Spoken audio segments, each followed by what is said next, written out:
And yet there's this teaching out there that we've got to clean up our life. And when we clean up our lives to this certain point, then God will say, well, I see you're serious now. Can I tell you that unless you fall on Jesus and trust Him completely with all your life, you will never be saved. As long as you keep trying to add stuff to your salvation, as long as you think you can do something, as long as you think you can clean your act up. See, it's not a matter of me cleaning my act up. It's a matter of Christ completely forgiving me, and I'm perfect in God's sight because of the finished work of Christ. But there's another word, and that word is sanctification, or being sanctified. That means a continual cleaning. I shared with some people just this week. When you get saved, let's look a year or 2 years or 3 years from now, the things that you were doing before will make you sick. You'll just go, I can't believe I did that. I can't believe I watched that. I can't believe I said those things. Why is that? Because even though you got all of the Holy Spirit when you got saved, there's a sanctifying work. In other words, there's a maturing going on in your life so that God is continually taking you in a path where you are becoming more in the image of Christ. And that's a sanctifying work. And what's happening here is there is a huge doctrinal difference between what Paul and Silas believe and this group from the church at Jerusalem were coming down and teaching. And so the church leaders were faced with this controversy. What do we do? But here is what Paul is saying is, if it's not about grace alone and about what Jesus did on the cross, I'm afraid, brothers, we have a real problem here. Because now we're talking about a different faith. We're not talking about the same faith that I came to know and what I've been preaching.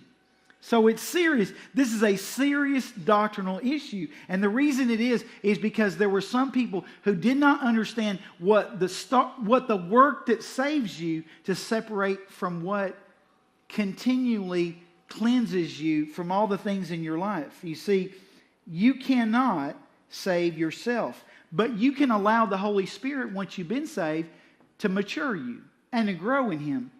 It's called obedience. It's called surrender. It's a constant surrender and being in connection and community with God and other believers that allows you to continually be a sanctifying work in your life.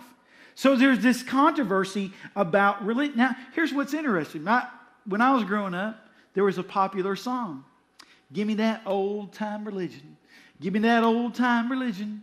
Give me that old time religion.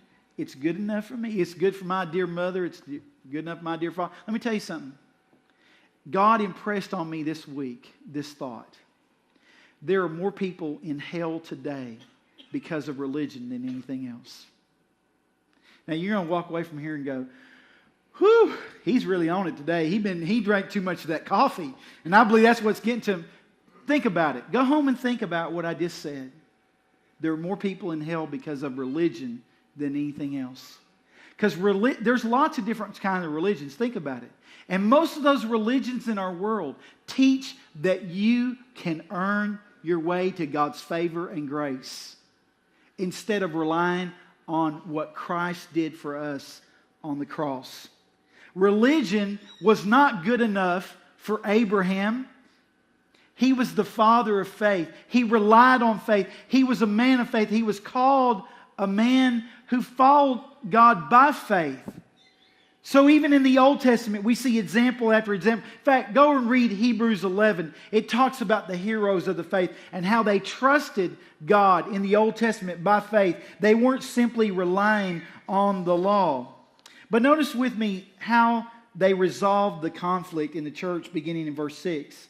Remember last week we talked about how Lucy said she was a great evangelist. Now she hit the little boy over the lunchbox. Well, another Peanuts little cartoon shows Lucy in one day she was really mad. I mean, she had her fist balled up and she was real upset. And Charlie Brown says, "What's the problem, Lucy?" And she said, I'm just mad.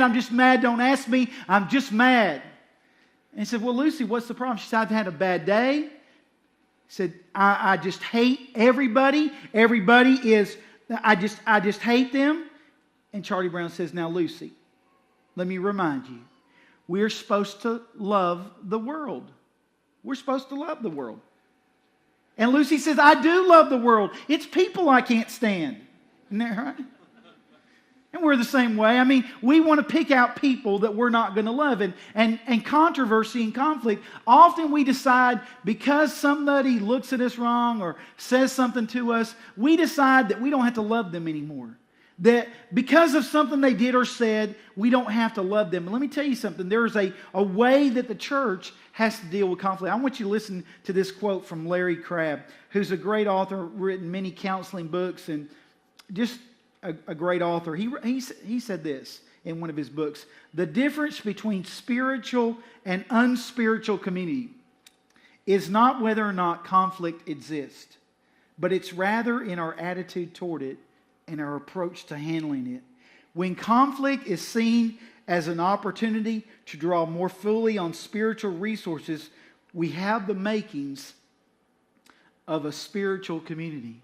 You know what Larry Crabb is saying? How we handle conflict says a lot about our spiritual maturity. See, for a lot of people, if they have a conflict with somebody, they just don't want to have fellowship. Why do you think there's 4,000 million jillion churches in the world? And why do you think there's so many denominations? Because if I disagree with anybody, with anything that they believe, then I can't have fellowship. If you don't believe me, take this little Bible that I'm preaching out of today and go into some places around here and start teaching Sunday school or preach from it and see what happens. It's a different version. It's the Bible, but it's a different version. And they'll say, man, that's not the Bible.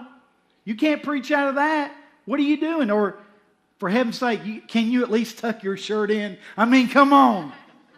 Tuck your shirt in. And there's conflict. People, if you have a conflict with somebody, they don't want to have fellowship with you. But let me tell you what. Here's the crux of the issue. You see, while a country club can exclude people because of race or because they don't have enough money or because they don't live in the right part of town, the church of Jesus Christ does not have the right to exclude people because of a conflict or something they don't like.